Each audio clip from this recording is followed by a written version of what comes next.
Okay. కూర్చుండే position కరెక్ట్గా చక్కగా ఎలా ఉండాలో చూద్దాము.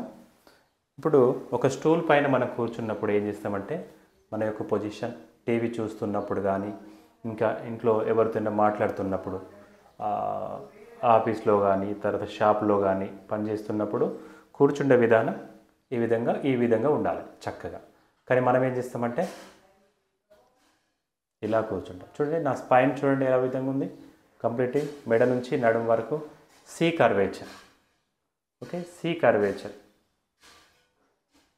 స్ట్రైట్గా ఉండాల్సిన ఎల్ షేప్లో ఉండాల్సినటువంటి స్పైన్ ఇలా కూర్చుండి మనం పని చేస్తూ ఉండాలి, ఎదుటి వారికి సమాధానం చెప్తుంటారు. కానీ మనం ఏం చేస్తామంటే ఇగో ఇలా బ్యాడ్గా నడుమును వంచే పొజిషను ఎప్పటి నుంచో అలవాటు చేసుకున్నాం, మనం అలవాటు అయింది. ఓకే, ఇప్పుడు నడుము నొప్పి వచ్చింది. నడునొప్పి కానీ మెడ నొప్పి ఎందుకు వచ్చింది? నడుము నొప్పి మెడ నొప్పి తప్పుగా కూర్చోవడం. కాబట్టి 90% 90% నడుము నొప్పి మెడ నొప్పి ఈ డిస్క్ సయాటికా సమస్యలకు కారణం ఏంటంటే మన కూర్చుండే పొజిషన్ తప్పుగా ఉండడము. ఓకే, తప్పుగా ఉండడం ద్వారానే వెనుక ఈ L1 నుంచి L5 వరకు కానీ లేదంటే మెడలో C1 నుంచి C7 వరకు డిస్కులు జారే అవకాశం ఉంటాయి. కాబట్టి మీరు ఎన్ని థెరపీ చేసుకున్నా, ఓకే, మెడికేషన్ వాడినా, ఆక్యుపంక్చర్ చేసుకున్నా, ఇంకా ఈ థెరపీ ఆ థెరపీ ఎన్ని థెరపీ మీరు చేసుకున్నా మళ్ళీ మీ యొక్క పొజిషన్ ఇలా బ్యాడ్గా ఉందనుకోండి, మళ్ళీ మీకు నొప్పి అనేది తయారవుతుంది. ఓకే, కాబట్టి ఇక్కడ మీరు తెలుసుకోవాల్సింది ఏంది, ఏ థెరపీ చేసుకున్నా అక్కడ మొబిలైజేషన్ జరిగి అలైన్మెంట్ జరిగి అది ప్రాపర్గా స్పైన్ అనేది ప్రాపర్గా సెట్ అవుతుంది. ఓకే, కానీ దీన్ని మీరు ఏం చేయాలి, దాన్ని కాపాడుకుంటూ ఉండాలి, మెయింటైన్ చేస్తూ ఉండాలి. మళ్ళీ ఇట్లా బ్యాడ్గా కూర్చున్నారు అనుకోండి, మీరు ఎన్ని థెరపీ చేసుకున్నా మళ్ళీ యథావిధిగా మీ నొప్పి మళ్ళీ స్టార్ట్ అవుతుంది. Okay, straight sitting position. Okay, వెనక నుంచి చూపిస్తాను ఒకసారి చూడండి. కూర్చుండే position, good sitting position, bad sitting position. Okay, spine one చేశాను. కాబట్టి చాలామంది పిల్లల నుంచి పెద్దల వరకు కూర్చుండే పొజిషన్ ఏంటంటే టీవీ చూస్తున్నప్పుడు కానీ సోఫా సెట్లలో ఈ విధంగా కూర్చుంటున్నారు. కాబట్టి మనం ఒక 15 నుంచి ఒక నెల రోజుల పాటు ఇలా చక్కగా కూర్చునుడు మనము అలవాటు చేసుకోవాలి. అంటే ఒకసారి ఆ థింకింగ్ అనేది ఉండాలి. అలవాటు చేసుకుంటే మనకు తెలియకుండానే ఈ పొజిషన్లో ఉంచుతాం. ఓకే, ఒక 2 నిమిషాలు 5 నిమిషాలు కూర్చోగానే ఇలా స్పైన్ ఇలా వెళ్ళిపోతుందనంటే మన యొక్క స్పైన్ మజిల్స్కు నిటారుగా కూర్చుండే శక్తి లేదు. కాబట్టి అర్ధ భుజంగాసన, బ్యాక్ స్ట్రెచ్చింగ్ ఎక్సర్సైజ్లు రోజు చేయడం ద్వారా నిటారుగా కూర్చుండే అలవాటు అవుతుంది. అంటే ఆ చుట్టూ ఉన్న కోర్ మజిల్స్కు స్ట్రెంత్ అని వస్తుంది, బలం అనేది వస్తుంది.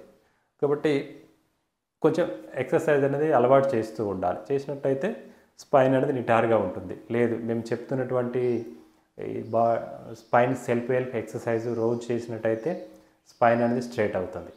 కాబట్టి ఇక్కడ మీరు గుర్తుంచుకోవాల్సింది ఏంటంటే మన యొక్క నడుము నొప్పి మెడ నొప్పికి కారణం ఏంటంటే మనం కూర్చుండే పొజిషన్ తప్పుగా ఉండడం, పడుకునే పొజిషన్ తప్పుగా ఉండడం కారణం. కాబట్టి ఈ రెండింటిని మీరు సరి చేసుకోవడం ద్వారా నడుము నొప్పి మెడ నొప్పి రాకుండా, నొప్పి వచ్చినా మీరు దాన్ని కాపాడుకోవచ్చు, నొప్పి పెరగకుండా కాపాడుకోవచ్చు. ఓకే, ఇక్కడ మీకు ఈ వీడియోలో చూపిస్తాను కూర్చుండే పొజిషన్ ఎలా ఉండాలన్నది.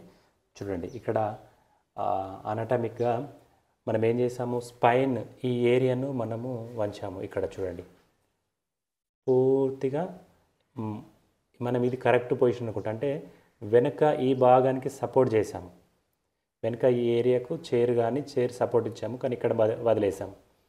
ఇక్కడ చూడండి ఈ వీడియోలో, కాబట్టి ఈ పెల్విస్ నిటారుగా ఉంది, కంప్లీట్గా స్పైన్ నిటారుగా ఉంది. ఈ లంబర్ ఈ L1 నుంచి L5 వరకు ఈ ఏరియాకు మనము చైర్ సపోర్ట్ చేయాలి. ఓకే, ఇది గుడ్ సిట్టింగ్ పొజిషన్, ఇది బ్యాడ్ సిట్టింగ్ పొజిషన్. తెలుస్తుంది కదా, చూడండి ఒకసారి ఈ వీడియోలో కదా. కాబట్టి చూడండి, good sitting position, bad sitting position. అదేవిధంగా పడుకునే పొజిషన్ చూడండి. ఓకే, తల కింద తలదిండు ఎక్కువ పెట్టుకోవడం ద్వారా. ఓకే, ఈ విధంగా ఎక్కువ తలదిండు వాడడం ద్వారా ఏం జరుగుతుందంటే మెల్లిమెల్లిగా డిస్కులు వెనుకకు జారే అవకాశం ఉంటుంది. ఇక్కడ చూసినట్టయితే చూడండి, ఇది correct spine sitting position. Okay, ప్రాపర్గా పిల్లో అనేది మన యొక్క హెడ్ లెవెల్ ఉండాలి. కాబట్టి స్పైన్ ఇక్కడ చక్కగా ఉంది. ఇక్కడ చూడండి, పిల్లో ఎక్కువ పెట్టుకున్నది, ఇన్కరెక్ట్ స్లీపింగ్ పొజిషన్. కాబట్టి ఇలాగా వెనుక డిస్కులు స్పైన్లో కర్వేచర్ ప్రాబ్లం అవడానికి కారణమవుతుంది. సో ఇది చూడండి, ఇక్కడైతే ఇలా వెళ్ళిపోయింది. లంబర్, సర్వికల్, లంబర్ రెండు ఎఫెక్ట్ అవుతాయి కాబట్టి ఇంత పిల్లో వాడడం ద్వారా. కాబట్టి ఈ పైన చూపించినటువంటి పిల్లో వాడాలి. చూడండి, మొబైల్ చూస్తున్నప్పుడు అందరు చేస్తున్నటువంటి తప్పు ఏంటంటే ఇగో ఇలా మెడను ముందుకు వంచి మొబైల్ వాడుతూ ఉన్నారు. ఇది గుడ్ అంటే ఇలాంటి కంప్లీట్ ఎలా కాదు కానీ, సో హ్యాండ్ స్టాండ్ వాడాలి. హ్యాండ్ స్టాండ్ వాడుతూ కూర్చోవాలి.